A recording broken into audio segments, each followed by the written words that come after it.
সম্মানিত কুয়েত প্রবাসীরা যারা গাড়ির ড্রাইভার আছেন তাদের জন্য অত্যন্ত একটি খবর। এখন সাহেল অ্যাপের মাধ্যমে ডাউনলোড করা যাবে ডিজিটাল গাড়ি রেজিস্ট্রেশন লাইসেন্স অর্থাৎ ইস্তেমারা। কুয়েতের স্বরাষ্ট্র মন্ত্রণালয় সাহেল অ্যাপের মাধ্যমে নতুন একটি ডিজিটাল সেবা চালু করেছে।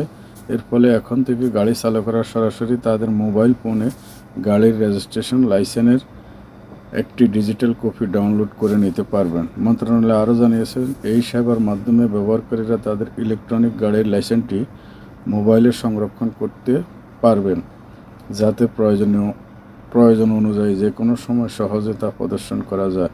মূলত সরকারি সেবাগুলোকে আরও বেশি ডিজিটাল করা এবং নাগরিক ও প্রবাসীদের জন্য সব ধরনের প্রক্রিয়া সহজ করা চলমান প্রচেষ্টার অংশ হিসেবে পদক্ষেপ নেওয়া হয়েছে।